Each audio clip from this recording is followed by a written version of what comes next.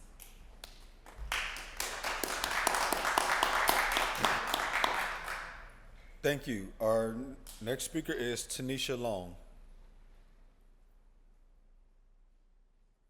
Hi, thank you. Tanisha Long, Crafton Heights. I'm addressing council today because I saw that Mayor O'Connor had put forward David Batts to be nominated, to be appointed to the Planning Commission. And I want to speak out as a community member who takes issue with that. And I want to make council aware of some of the actions that David Batts has taken that are not only anti-community, but make others unsafe. David Batts has a strong anti-community stance and has posted several times that he does not agree with community input in decision-making processes. And I don't believe that this is someone who should be on our planning commission. Comments he's made has been, let professional planners, not neighborhood busybodies, make an educated decision on what should be done. We have no need for public meetings.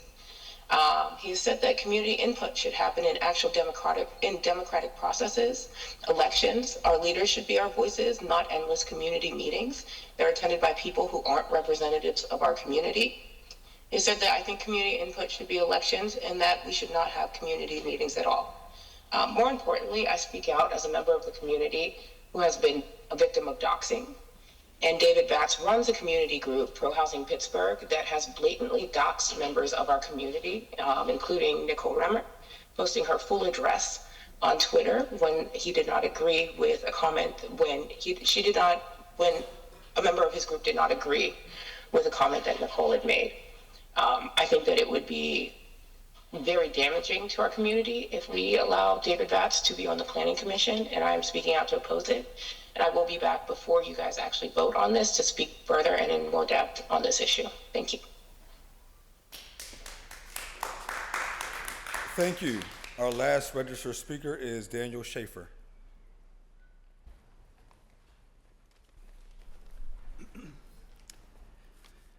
Morning. Daniel Schaefer, downtown, 15219. So I am a consultant working with multiple small affordable housing nonprofit and for-profit developers across the city to create approximately 700 new units of housing in our most vulnerable communities for our most vulnerable residents. I'm here today to ask City Council to oppose the nomination or appointment of David Batts to the City Planning Commission.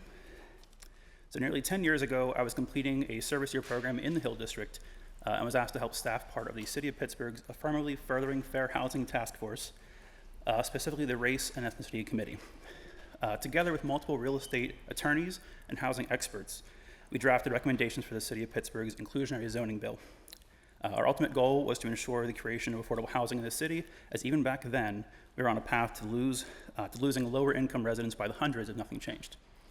Fast forward to approximately 2024. I noticed a newer group had joined the conversation around affordable housing and inclusionary zoning, a group that we're all probably familiar with at this point, Pro Housing Pittsburgh, which happens to be led by Mr. Batts. I started following them and quickly realized that they were not pro-affordable housing. I thought maybe this was just a fluke. Maybe a few of their members were acting out on social media. I was disappointed to find out that Mr. Batts himself was on multiple social media platforms discrediting some of the people, myself included, who helped draft early versions of the policies that they now list as part of Pro Housing Pittsburgh's mission. I thought it was odd that someone who claimed to be pro-housing was actively dismissing the work of people who are directly responsible for the creation of affordable housing in the city for the last 30 years, not to mention some of the city council persons in this room today who have been strong advocates for affordable housing. When myself and others tried to engage Mr. Batts to bring our real estate experiences and real experiences to the conversation, we unknowingly set up a long chain of interactions that culminated in one of the Pro Housing Pittsburgh members publicly posting online the address and personal information of a longtime community advocate, as well as another member posting the salary information for a different community advocate after the infamous 11-hour Planning Commission meeting last year. This is the same meeting that afterwards, when things did not go his way, Mr. Batts referred to the Planning Commission itself as a, quote, kangaroo court and a sham, and said that it was completely corrupt. He then proceeded to call all of the community members and housing practitioners who provided public comment, quote, paid activists, adding to his long history of tweets expressing his desire to see community input removed from the planning process entirely, including in one tweet where, in reference to someone opposed to housing development in Shadyside, he said that, quote, "Our society would be a better place if we never listened to these people ever again." Therefore, I strongly oppose Mr. Vatz being on the Planning Commission, as he's repeatedly displayed a lack of respect for the community the Planning Commission works with to ensure they have a voice. He has also regularly ignored or tried to discredit myself and my colleagues who are on the ground in the communities building the housing he claims to support. I hope Council takes Mr. Vatz's behavior into consideration and votes accordingly. Thank you for your time.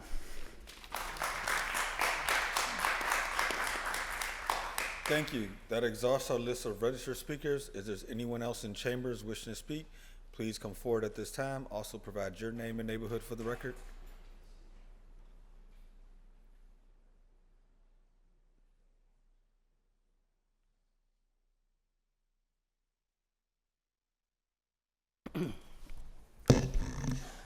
Good morning. My name is Yvonne F. Brown.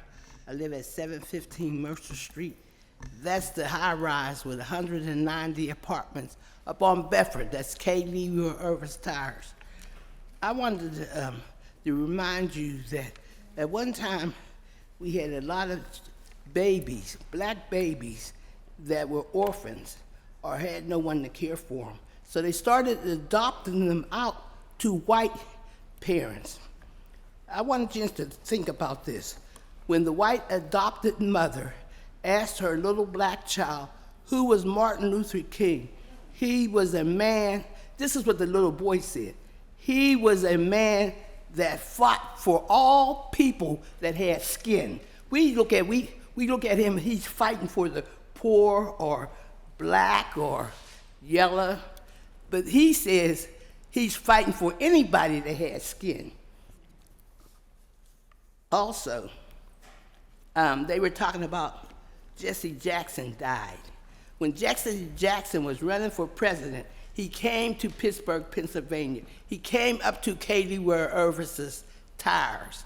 At that time, I was married to my second husband, who's Charles Gardner. His mother was dying at that time. But when she found out that he was in the building, she wanted to go down and see him. And she said, I never would believe it, a black man that could be president. When I took her downstairs and Jesse was about to leave, I caught him and I said, Mr. Jackson, will you please shake hands with my mother-in-law? And he was fresh.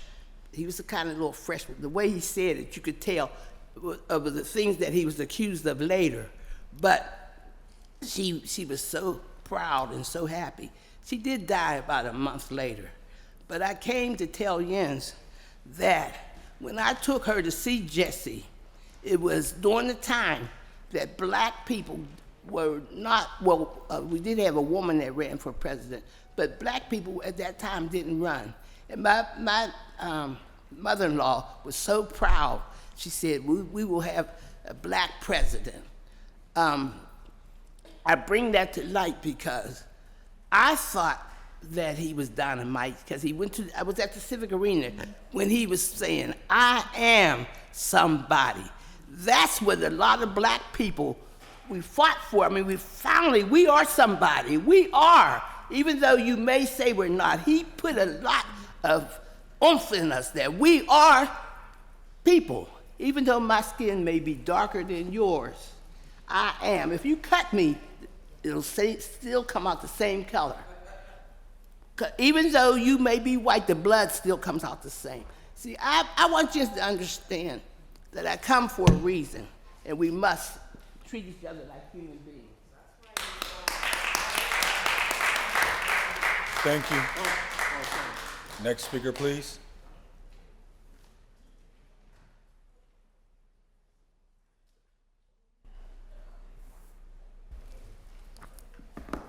Hello, my name is Chelsea Pizzarella. I'm a Hazelwood resident. I'm here to talk about the waste transport station that they're trying to put in Hazelwood. I'm just in 100% agreement with Barbara Warwick. My anxiety. Whew. As a Hazelwood resident, I've seen it with the, what was it before? It was trash before. The recycling plant. 1, the smell. 2, the rats. 3, the trucks, because they'll come over the bridge down below and then can't get back over or get stuck on a smaller street down below. But I didn't want to not say anything, so I just want to say that I'm in 100% agreement with Councilwoman Barbara Warwick.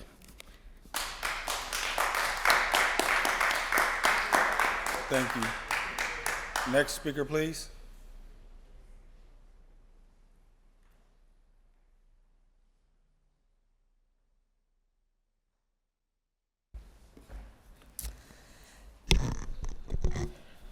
Good morning.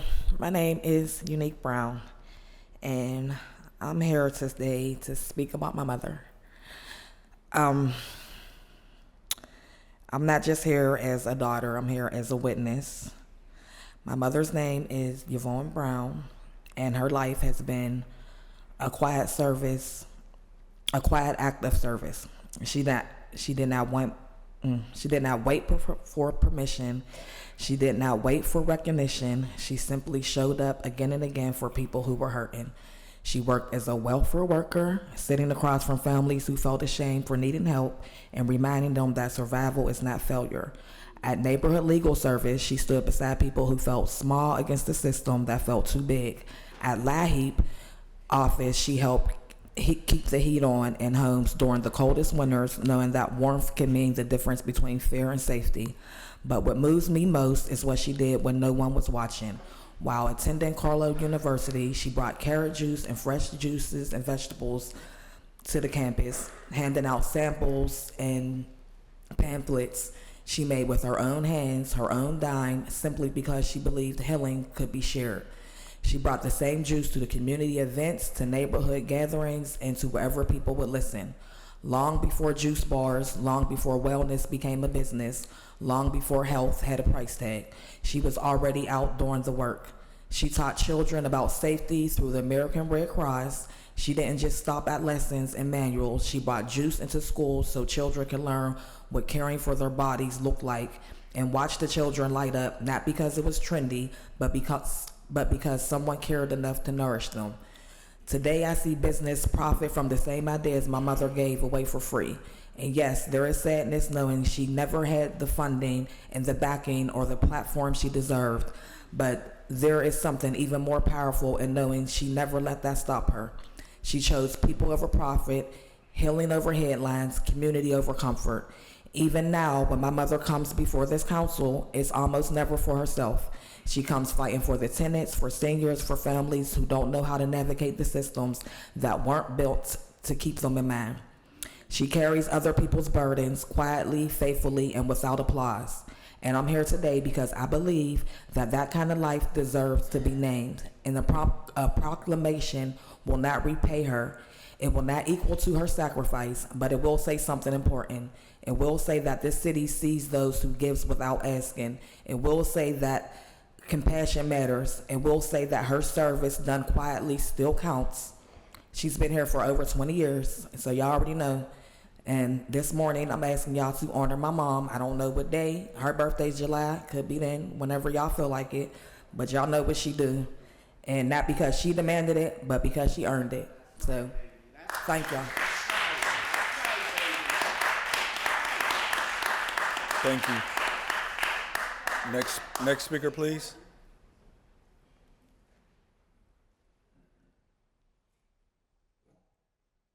Good morning, Special Agent Sunshine, the missing child, Cerise Taylor.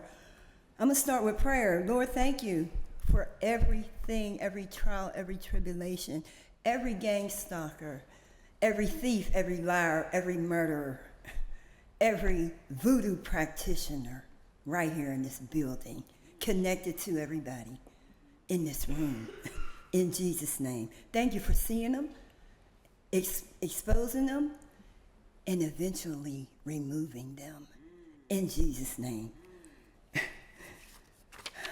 The wisdom for today comes from Proverbs 5:22 through 23. It says, the evil deeds of the wicked ensnare them. The cords of their sins hold them fast. For lack of discipline, they will die, led astray by their own great folly.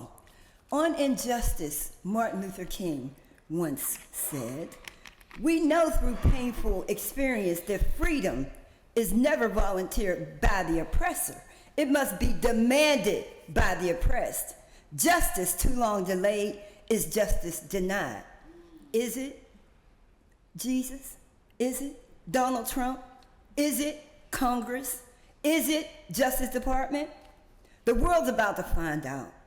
It is not, in Jesus' name. Martin and Coretta, dreams do come true. Amen. Stop amending the agenda and do your job. You're putting off for tomorrow what you need to be doing right now. And I promise you, your tomorrows are not promised. It's tick-tock on your tomorrows. Promise you. There are several acts of privacy I want to bring to your attention. Privacy of the individual bodily autonomy. That's privacy like in the bathroom, in your own home. It's being evaded in Jesus' name by our government. God is using people to do this, to be exposed and removed, destroyed for abusing their power in the positions that they hold, especially in our shelters, in this room, in our government. Donald Trump, please. Privacy of communication. Communication is being blocked by people in this room who don't want people to know what's going on. That's why cameras ain't in here right now when I'm speaking, but they gonna have to come in here. The bribe money that they took is being exposed, Lavelle. Privacy of personal data. You're stealing information, personal information, to steal people's inheritance, personal property, houses, inheritance, trust. Is the trust arts mine, Lavelle? Is that the trust you stole from me? In Jesus' name, we gonna find out. Stay tuned. Thank you. Next speaker, please. Next speaker, please. Seeing no further speakers, we'll move on to the presentation of papers, beginning with Councilman Charlin, Chair of Human Resources. No new papers, Mr. President. Thank you. Councilman Coghill, Chair of Public Safety and Wellness. No new papers, Mr. President. Thank you. Councilwoman Gross, Chair of Innovation, Performance, Asset Management, and Technology. She has no new papers. Thank you. Councilman Mosley, Chair of Intergovernmental Educational Affairs. Thank you, Mr. President. Thank you. Thank you, Madam Clerk.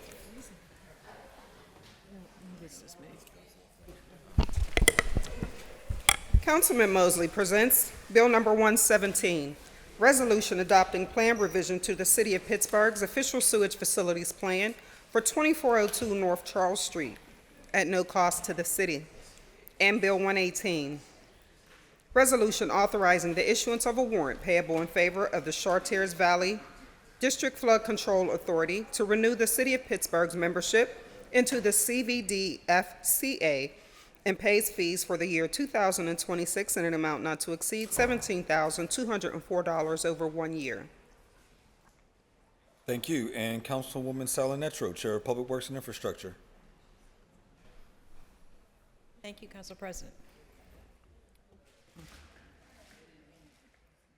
Councilwoman Salinetro presents Bill Number 119, Resolution authorizing the mayor and the director of the Department of Mobility and Infrastructure to enter into a contract with Carnegie Mellon University in an amount not to exceed $200,000 over 3 years to support the city's Safe Streets and Roads for All project.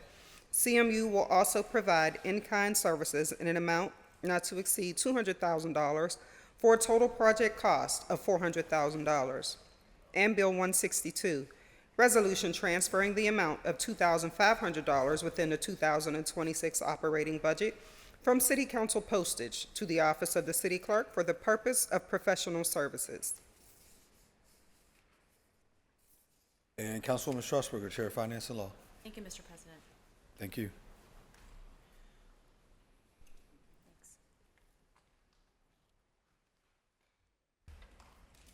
Councilperson Strasburger presents Bill Number 121, Resolution authorizing the issuance of a warrant in favor of Elena Griffiths in an amount not to exceed $2,650 over 1 year in full and final settlement of a claim for damage to her parked vehicle on Whiteman Street from a city EMS vehicle on August 18, 2025. Bill 122, resolution authorizing the issuance of a warrant in favor of Naeem Martinez and Max Petrunia, PC, in the amount of $62,000 over 1 year in full and final settlement of litigation filed in the U.S. District Court for the Western District of Pennsylvania. And Bill 123, resolution authorizing the issuance of a warrant in favor of Network Deposition Services for legal transcript services for an amount not to exceed $24,538.10 over 1 year. And Councilwoman Warwick, Chair of Recreation, Youth, and Senior Services. No new papers, Mr. President. Thank you. And Councilman Wilson, Chair of Land Use and Economic Development. Thank you, Mr. President. Thank you.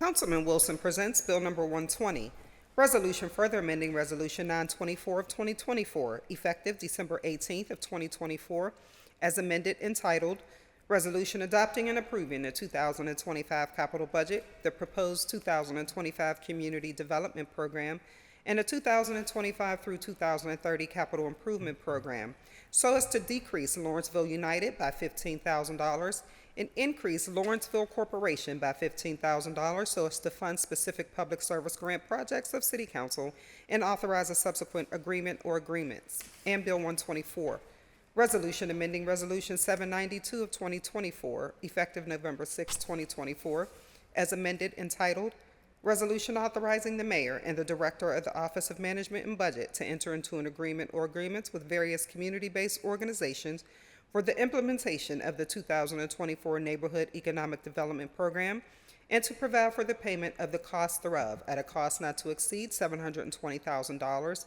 so as to decrease Lawrenceville United by $27,000 and increase Lawrenceville Corporation by $27,000 so as to authorize a subsequent agreement or agreements. And for myself, if we could begin with Bill 165, which is the petition. Council President Lavelle presents Bill number 165, petition from the residents of the City of Pittsburgh requesting a public hearing before City Council regarding documented records tampering and financial misconduct at the Pittsburgh Municipal Court's Records Section. The petition is valid in accordance with the Home Rule Charter. I need a motion to hold for a public hearing. So, motion to hold public hearing. Need a second. Second. All those in favor say aye. Aye. Any opposed? The bill will be held for a public hearing. If we could now take bills 125 through 168, which are communications. Bill 125, communication from Rhea Price, Acting Director of the Office of Management and Budget, submitting to City Council the attached status update from the Grants Office for the week ended February 13th, 2026. Bill 126, communication from Leanne Davis, Ethics Officer, submitting to City Council the attached status update from the Ethics Board for the week ended February 13th, 2026. Bill 166, communication from Mayor O'Connor informing City Council of the termination of the term of Ms. Jean Holland Dick as a member of the City Planning Commission, effective immediately. Bill 167, communication from Mayor Corey O'Connor informing City Council of the termination of the term of Ms. Kendra Ross as a member of the Board of Directors of the Allegheny Regional Asset District, effective immediately. And Bill number 168, communication from Mayor O'Connor informing City Council of the termination of the term of Ms. Sylvia Fields as a member of the Board of Directors of the Allegheny Regional Asset District, effective immediately. And need a motion to read, receive, and file. So moved. Second. All in favor say aye. Aye. Aye. Bills have been read, received, and will be filed. Our next 25 bills are appointments and reappointments that require a motion to interview or approve. However, I believe 6 of those are simply reappointments, so we could take those first, Madam Clerk. Bill number 129, resolution appointing David Onifer as a member of the Civil Service Commission for a term to expire January 1st, 2030. Bill number 130, resolution reappointing Linda Johnson Wassler as a member of the Civil Service Commission for a term to expire January 1, 2030. Bill number 137, Resolution reappointing Michael Domock as a member of the Board of Directors of Pittsburgh Water for a term to expire January 1st, 2031. Bill number 138, resolution reappointing Margaret McCormick Barron as a member of the Board of Directors of Pittsburgh Water for a term to expire January 1st, 2031. Bill number 145, resolution reappointing LaShawn Burton Falk as a member of the Planning Commission for a term to expire January 1st, 2032. Bill 146, resolution reappointing John J. Richardson as a member of the Zoning Board of Adjustment for a term to expire January 1st, 2029. And Bill 149, resolution reappointing Megan Ziegler as a member of the Civic Design Committee of the Public Art and Civic Design Commission for a term concurrent with that of the mayor. So these are the reappointments. We need a motion to interview or to approve. Council President, I'm assuming that we're going to reappoint. I would like to interview 145. That's LaShawn Burton Falk? Yeah. Okay. So we'll take that one separately. Is there a motion to approve the others? Motion to approve. Second. All those in favor say aye. Aye. Any opposed? You want to make a motion on Bill 145, Councilman? Motion to interview 145. Is it- Understood. Is there a second? Second. All in favor say aye. Aye. LaShawn Burton Falk, a part of Bill 145 will be scheduled for an interview. If we can now read the remaining 19, these are all new appointments.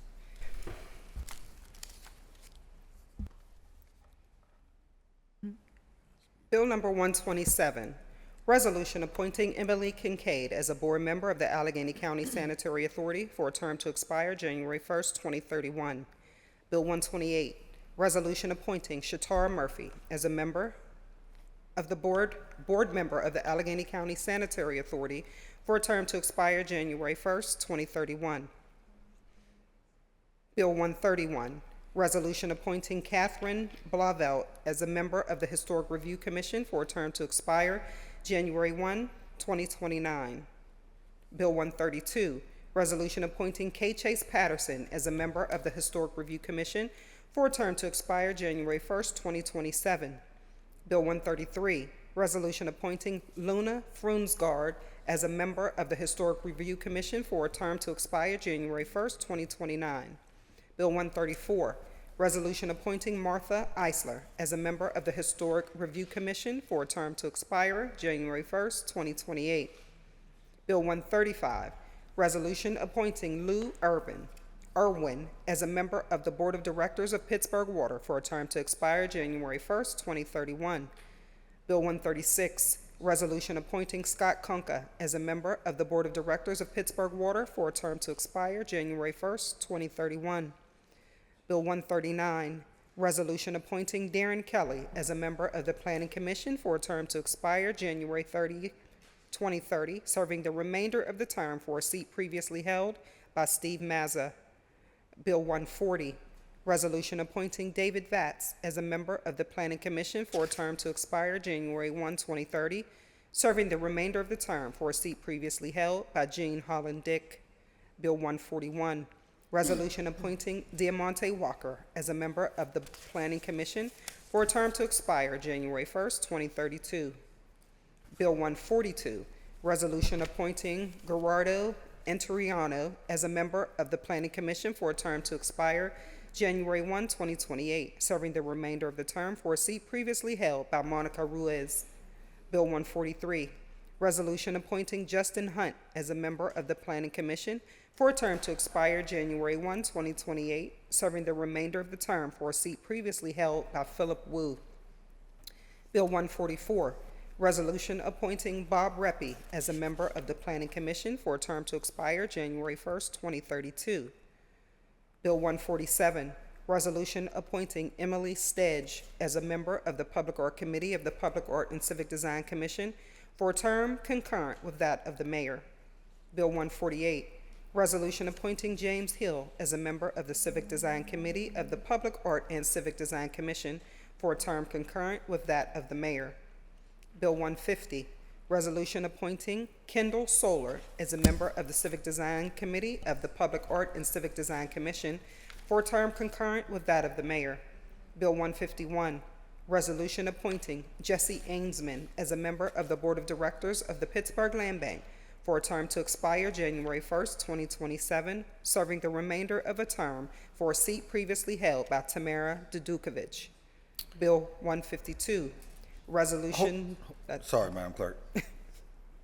So, for these, we need a motion to interview or to approve. Motion to interview? Second. All in favor, say aye. Before we With vote. discussion?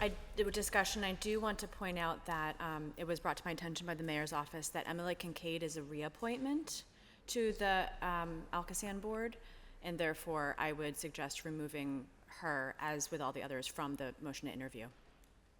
I'm completely comfortable doing that. Technically, it is a new appointment because her term expired last year. Understood.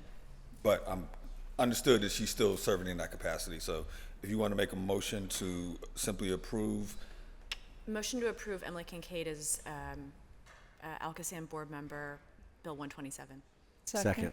Second. All in favor, say aye. Aye. All right,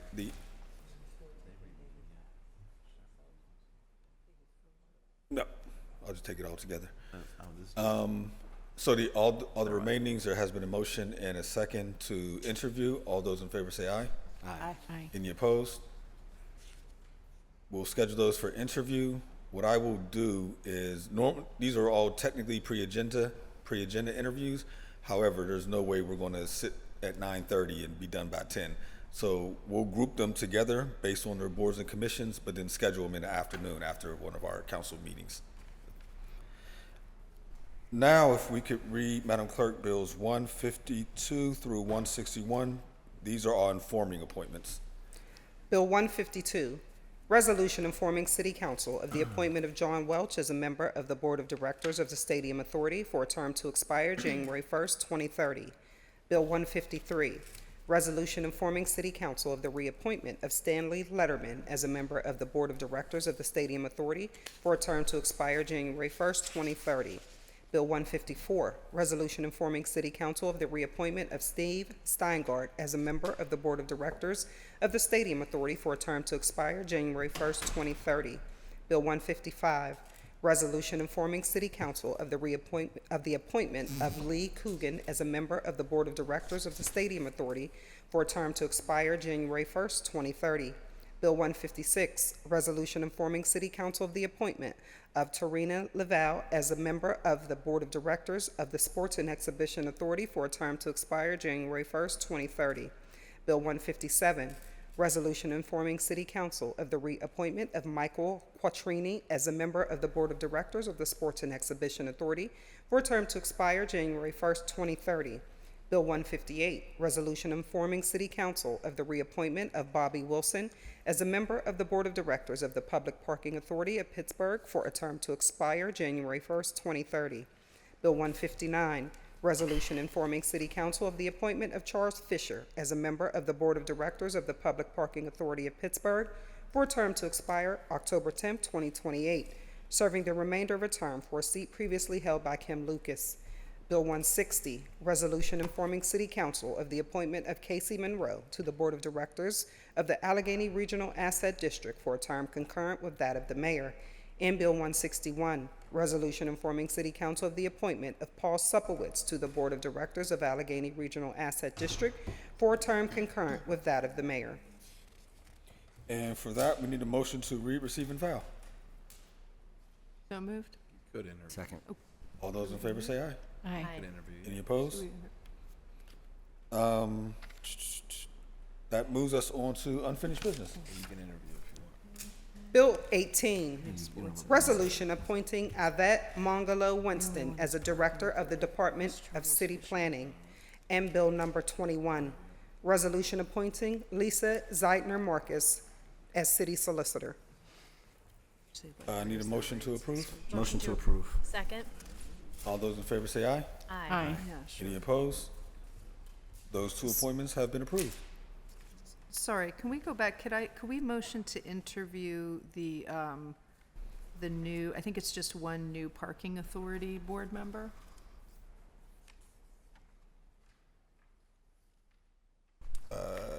That'd be Charles Fisher. Is that, yeah, I think that's the only one, yeah. So I'd like to, sorry, to go back and motion to interview. Second. All those in favor say aye. Aye. Aye. Any opposed? Charles Fisher will be scheduled for an interview. Thank you.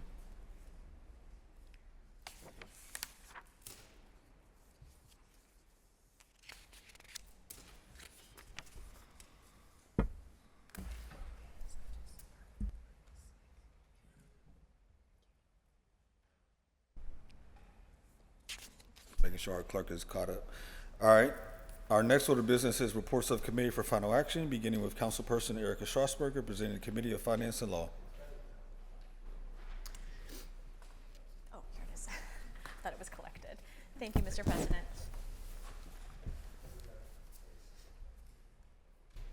Councilperson Strasburger presents Bill 114, reported to Committee on Finance and Law for February 11, 2026, with an affirmative recommendation.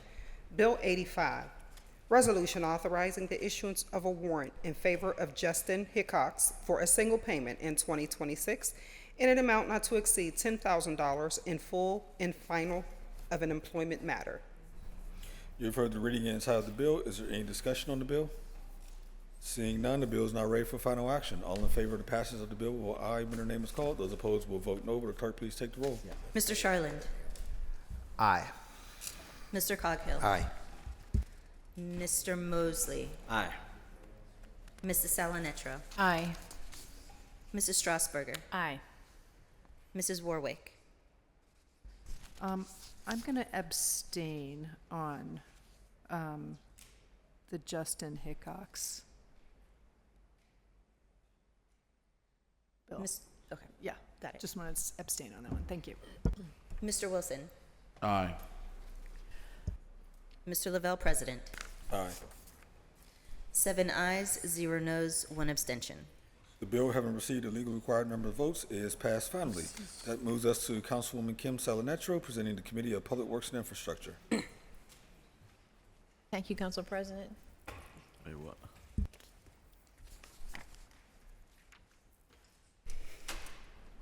Bill number 115, reported to Committee on Public Works and Infrastructure for February 11, 2026, with an affirmative recommendation. Bill number 78, resolution amending Resolution 264 of 2025, entitled Resolution Authorizing the Mayor, the Director of the Office of Management and Budget, and the Director of the Department of Mobility and Infrastructure to apply for grant funding from the Pennsylvania Department of Conservation and Natural Resources Community Conservation Partnerships Program to provide funding for the rehabilitation of Emerald View Trail Project. The grant proposal includes an ask of $250,000 with a match of $250,844.42 from the City of Pittsburgh's capital budget for a total project cost of $500,844.42 for this stated purpose. To accept the grant, increase the grant amount, reduce the required match, and authorize necessary expenditures. Bill 79, resolution amending Resolution 522 of 2025, entitled Resolution Authorizing the Mayor of the City of Pittsburgh and the Office of Management and Budget to apply for a grant from the Pennsylvania Department of Economic Development's Multimodal Transportation Fund for the planning and engineering of the Liberty Avenue, Main Street, and Bloomfield Bridge intersection. The grant proposal includes an ask not to exceed $533,111 for this stated purpose. To accept the grant, update the grant amount, and authorize necessary expenditures. Bill number 80, resolution amending Resolution 521 of 2025, entitled Resolution Authorizing the Mayor of the City of Pittsburgh and the Office of Management and Budget to apply for a grant from Pennsylvania Department of Economic Development's Multimodal Transportation Fund for the Lincoln Avenue Multimodal Safety and Accessibility Improvement Project. The grant proposal includes an ask of $750,236.69 for this stated purpose. To accept the grant, decrease the award amount, and authorize necessary expenditures. Bill 82, Resolution providing for an agreement or agreements with Norfolk Southern Railway Company for costs associated with the preliminary engineering phase of the Heron Avenue Bridge project, providing for the payment of the costs thereof not to exceed $25,310, reimbursable at 100%. And Bill 83, resolution providing for an agreement or agreements with the Allegheny Valley Railroad for costs associated with the preliminary engineering phase of the Elizabeth Street Bridge project, providing for the payment of the cost thereof not to exceed $10,000, reimbursable at 100%. You have heard the reading and title of the bill. Is there any discussion? Seeing none, the bill is now ready for final action. All in favor of the passage of the bill with aye when her name is called. Those opposed will vote no. Will the clerk please take the roll? Mr. Charland. Aye. Mr. Coghill. Aye. Mr. Mosley. Aye. Mrs. Salonetra. Aye. Mrs. Strasburger. Aye. Mrs. Warwick. Aye. Mr. Wilson. Aye. Mr. Lavelle, President. Aye. 8 ayes, 0 noes. The bill, having received the legal required number of votes, is passed finally. And finally, Councilman Kari Mosley, presenting the Committee of Intergovernmental and Educational Affairs. Thank you, Mr. President. Thank you. Councilman Mosley presents Bill number 116, reported to Committee on Intergovernmental and Educational Affairs for February 11, 2026, with an affirmative recommendation. Bill 74, resolution authorizing the mayor and the director of the Department of Finance on behalf of the City of Pittsburgh to enter into a cooperation agreement with the School District of the City of Pittsburgh, the County of Allegheny, and the NCSC USA Housing Development Corporation to document local cooperation and NCSC USA Housing Development Corporation's agreement to make payments in lieu of taxes for Steelworkers Tower at 2639 Perrysville Avenue, Council District Number 6. Bill 75, resolution authorizing the mayor and the director of the Department of Finance on behalf of the City of Pittsburgh to enter into a cooperation agreement with the School District of the City of Pittsburgh, the County of Allegheny, and the NCSC USA Housing Development Corporation. 3, to document local cooperation and the NCSC USA Housing Development Corporation 3's agreement to make payments in lieu of taxes for the Lynn Williams apartment building at 3710 Brighton Road, Council District Number 1. Bill 76, resolution authorizing the mayor and the director of the Department of Finance on behalf of the City of Pittsburgh to enter into a cooperation agreement with the School District of the City of Pittsburgh, the County of Allegheny, and the NCSC USA Housing Development Corporation 2 to document local cooperation and the NCSC USA Housing Development Corporation 2's agreement to make payments in lieu of taxes for the I.W. Abel Building at 4720 Hatfield Street, Council District Number 7. And Bill number 77, resolution authorizing the Pittsburgh Land Bank to acquire all the city's right, title, and interest, if any, into the publicly owned properties in the 10th Ward, City of Pittsburgh, designated in the Deed Registry Office of Allegheny County as Block 50F, lots 115, 116, 117, 118, 119, 120, 121, and 122, 0 North Windbiddle Street, and Block 50F, Lot 123, 0 Rosetta Street, Council District 9, at no cost to the city. You've heard the reading and title of the bill. Is there any discussion? Seeing none, the bill is now ready for final action. All in favor of the passage of the bill, while aye when her name is called. Those opposed will vote no. Will the clerk please take the roll? Mr. Charland. Aye. Mr. Coghill. Aye. Mr. Mosley. Aye. Mrs. Salonetra. Aye. Mrs. Strasburger. Aye. Mrs. Warwick. Aye. Mr. Wilson. Aye. Mr. Lavelle, President. Aye. 8 ayes, 0 noes. The bill, having received the legally required numbers of votes, is passed finally. That takes us to motions and resolutions. Is there anything from members? Councilman Mosley. Yeah, I wanted to just take a moment to honor the lives of two folks, one internationally known, one locally known, who recently passed away. First, starting with Khalid Rahim, a gentleman who I've known since I was a teenager. I know he passed away. He passed away, I believe, 2 days ago from a heart attack, and I just wanted to send my condolences to the family. He's a gentleman I've known since I was a teenager, when he was doing gang peace work with Brother Rashad Birdsong, and he's had an incredible life. Grew up in Philadelphia, being involved in gang activity in Philadelphia many decades ago, and then really committing his life to Islam, but also committing his life to making our community safer in the city of Pittsburgh. So, I wish him a peaceful journey. as he joins the ancestors, as well as wanted to also note the passing of a giant in the civil rights community, Jesse Jackson, who passed away, I believe overnight or earlier this morning, and just wanted to note the accomplishments that he's made around voting rights and civil rights, as well as freeing hostages as an international diplomat, and maybe even most importantly, really being the first viable African-American presidential candidate and really laying the foundation for Barack Obama's historic run in 2008. So I just want to send my condolences to both of their families in this difficult time. If we could have a moment of silence for the families of both.